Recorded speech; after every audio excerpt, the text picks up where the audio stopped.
Y esa alerta de C5N porque sube la nafta. Otro de los coletazos de la suba del dólar, en este caso también tiene que ver con la suba del precio del barril en los últimos días. Ya está en línea escuchándonos y muchísimas gracias por este contacto. Raúl Castellanos es justamente el secretario de la Cámara de Empresarios de Combustible. Muchísimas gracias por atendernos antes que nada esta mañana y preguntarle, ¿la suba es de entre el 6 y el 10%? Porque hay muchas que insisten puede llegar hasta el 20% en los próximos días, Castellanos. Sí, buen día. Mire, en realidad el desfasaje que existe en este momento en los precios de los combustibles es sumamente elevado, es del 30% aproximadamente, teniendo en cuenta lo que ha subido el precio del petróleo, claro, y el tipo de cambio que es noticia hasta el día de hoy, ¿no es cierto? Obviamente no habría que esperar una suba de esa naturaleza que sería catastrófico, pero sí habría que esperar seguramente un reacomodamiento parcial, paulatino, de los precios, que comenzaría en forma más o menos inminente. Ese primer paso, esa primera etapa, se habla, según versiones más o menos fidedignas, de que podría ser un 5, un 6%, algunos especulan hasta un 10% que podría ser. A ver si entendí bien, Castellanos. Entre el corrimiento del dólar y el precio del crudo, hoy el precio de la nafta debería ser 30% más de lo que cuesta hoy en Argentina. ¿Entendí bien? Exactamente, exactamente. Cuando se liberaron los precios en octubre del año pasado, el dólar costaba 17 pesos, hoy cuesta 23. El petróleo tipo Brent, que es el petróleo que se utiliza como referencia en nuestro país, costaba $56. Sí, ahora está en 74. Hoy cuesta 73 aproximadamente. Sí. Esos dos elementos, que son los más significativos, los más relevantes en la formación de precios de los combustibles, generan al día de hoy un desfasaje entre el 30 y el 31% aproximadamente. Castellanos, le hago una pregunta que tiene que ver con el funcionario Aranguren. ¿En algún momento les pidió que no tengan esta suba durante estos días? No, es que nosotros no somos formadores de precios. Las estaciones de servicio simplemente tomamos los precios que establecen las compañías petroleras y en base a eso trabajamos. Nosotros no somos formadores de precios, ni siquiera somos consultados. Esto es potestad exclusivamente de las compañías petroleras, que son las que van a tomar la decisión en su momento.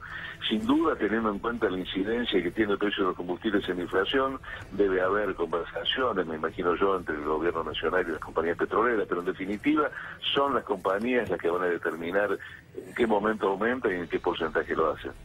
¿Le sorprendieron las declaraciones de Carrión el día de ayer y la reunión con Aranguren? Siguiendo todo esto que usted está mencionando, ¿no? Son muchas especulaciones, yo creo que son movimientos políticos que bueno, lo harán los que entienden más de política que nosotros, ¿no?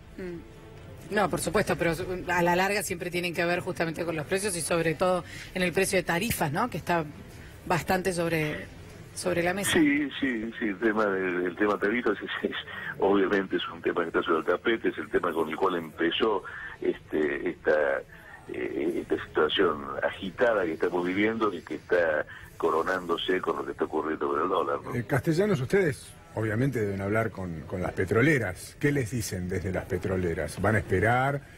¿Van a tratar de que pasen las horas y ver si el dólar toma otro rumbo, otro destino, o definitivamente van a trasladar el precio a corto plazo? No, las compañías petroleras no hablan del precio. Nosotros estamos en contacto permanente con las compañías, pero nunca las compañías petroleras adelantan opinión en cuanto acerca de lo que van a hacer con los precios, ¿no es cierto? Simplemente se limitan a decir no tenemos todavía una decisión tomada, no sabemos y nada más. Cuando tenemos alguna idea aproximada de lo que puede pasar es por trascendidos, por comentarios que digamos, de gente que está en el ambiente, pero que no son los directivos de las compañías petroleras. ¿Esperan que la gente por estos días vaya en manada, digamos, a llenar los tanques, teniendo en cuenta que puede venirse un aumento tan importante? Y bueno, es probable, generalmente ocurre eso, ¿no? Es probable que en esta ocasión también ocurra. Raúl Castellanos, muchísimas gracias por este contacto y atención, entonces puede llegar a subir la nafta entre un 6 y un 10% en los próximos días. Todo parece indicar que es una realidad, ¿no? Teniendo en cuenta que si no baja el dólar y lo que mencionabas vos, que es un precio internacional del barril de crudo que termina afectando claramente la producción y el costo de la producción, además el petróleo es un commodity, y si nos tomamos de esa realidad, Castellanos tiene razón, claro, desde su punto de vista. El tema es si lo aplicamos a la realidad argentina, ¿qué pasa? Sería con un nuevo precio aumento, más, claro, que tiene que afrontar el bolsillo. Es que cuando se pide coordinación al gabinete económico, desde muchos cercanos al gobierno, lo que están diciendo es algo que pasa siempre en la economía, que es que el ministro o el secretario en otra época de Energía, bueno, tiene a los estacioneros y a los petroleros pidiéndole subir la nafta, pero después todos los otros ministros también tienen ese problema. El de producción tienen a todos los productores, obviamente, queriendo subir los precios. El de YPF, que si es del gobierno, como era el anterior, también quiere subir la nafta. Entonces cada uno tiene sus propios pedidos, pero hay alguien que los coordina y que dice, no, vos decile a los petroleros que no pueden subir, vos esto, lo otro. Por eso es lo que se pide en cuanto a la coordinación. Y ahora viene la conferencia 9:30. Recuerdo perfectamente un concepto de Alberto Fernández que dice que cuando recién asumió Macri, a través de un contacto con el gobierno, el propio Fernández le sugirió, desde su lugar y desde su experiencia, que uno solo lleve el control de la economía. En Argentina pasamos de una cosa a otra. Tuvimos un superministro sobre el final de los 90 a prácticamente no tener ministro de Economía. Y decíamos al principio de este programa un dato que es muy relevante en un sistema muy presidencialista como el argentino. Hay 22 ministerios hoy en Argentina, 22 ministerios, 6 de ellos relacionados a la política económica. Es difícil coordinarlo.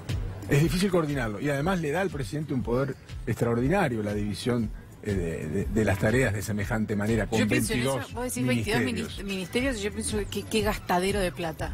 Sí, además. Sí, pero lo primero se me viene a la cabeza. Pero hoy el problema es la falta de coordinación en ese sentido. Y hay que ver si la conferencia de prensa de 9:30 apunta a eso. Lo que dicen desde el ministerio es que van a hablar sobre las metas fiscales y sobre la recalibración o no de lo que pueda pasar en términos de lo que es lo fiscal.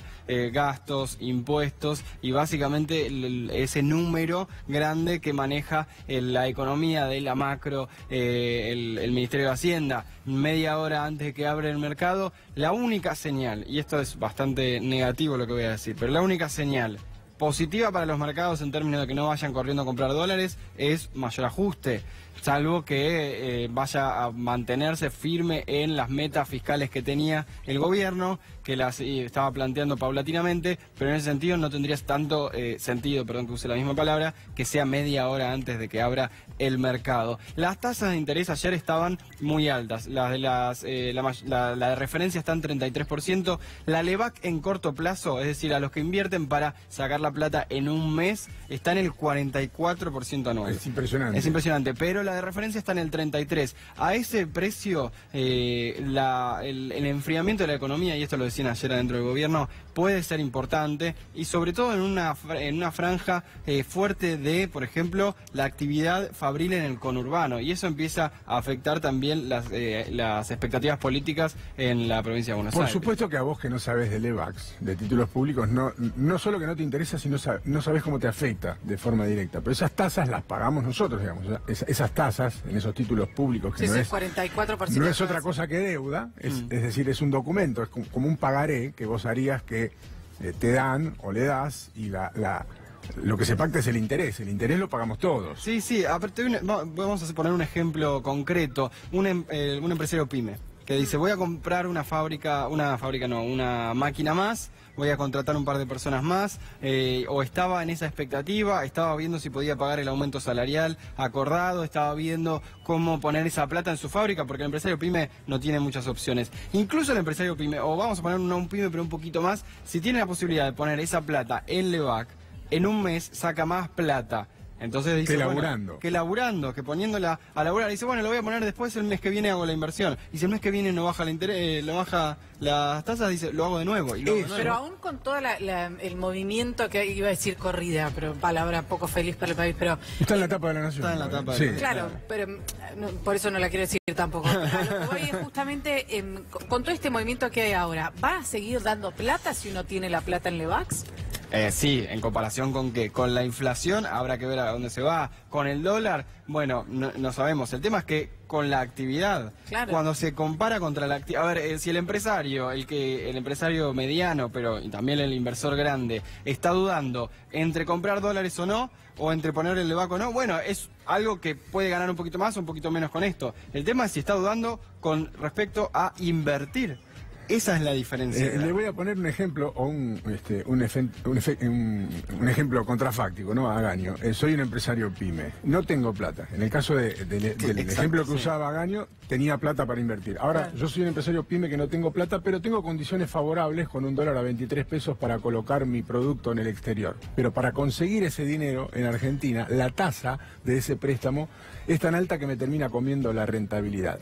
En los dos casos lleva un parate. Te voy a uno más. Sí. Yo me quiero comprar una heladera para cambiarla, sí, ¿no? Eso es ponerle que es producción argentina, ensamblado, lo que sea, pero si yo compro, estamos hablando de una actividad que se va moviendo en el país. Pero no tengo la plata. No sé, hoy una heladera puede estar 20.000 pesos, por ejemplo. Entonces digo, voy a sacar llegar a los 80, pero la verdad que... No, pero yo vivo solo. No sé, Gaño, que guarde usted la heladera. No tantas cosas, pero por ejemplo 20.000 pesos. Voy a sacar un crédito o la tarjeta de crédito, que es un crédito también, obviamente. Y ahí el interés también sube para mí, para mi persona y para las familias. Entonces dudan mucho más, porque si pago una heladera de 20.000 pesos, en realidad la saco en 12 cuotas. Se te va a 30. 30 de mínimo. Entonces es una duda que también tengo. Digo, no, me quedo con la vieja que tengo, con la vieja heladera que tengo, o no consumo, y eso también enfría la economía. Y por eso, una cosa es que se dé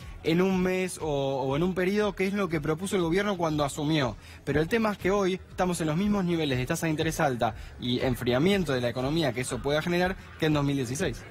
A las 9:30 de la mañana habla el ministro Nicolás Dujovne. Perón decía que el órgano más sensible de los argentinos era el bolsillo, ¿no? Sí. Y alguna vez Pugliese dijo, les hablé con el corazón y me contestaron con la billetera. No hay que diferenciar, y después termina siendo un mismo problema, la política de la economía. En Argentina están tremendamente ligadas, no solamente porque son decisiones políticas, sino también porque las consecuencias de las crisis económicas terminan teniendo un impacto extraordinario. Y no lo decimos nosotros, lo demuestra la realidad y lo dice la historia. Así que habrá que tener mucho cuidado y seguir esta crisis con atención. Así es, te sumo una del tristemente célebre Lorenzino cuando dijo a nadie le importa el dólar. Bueno, ¿qué quería decir? Lo que decías vos, Guille, no es que a mucha gente que nos está mirando le importe el precio del dólar, sino que sabe lo que pasa después. No, yo pensé que era me quiero ir. Sí, eso. ¿Me quiero ir? ¿Ah?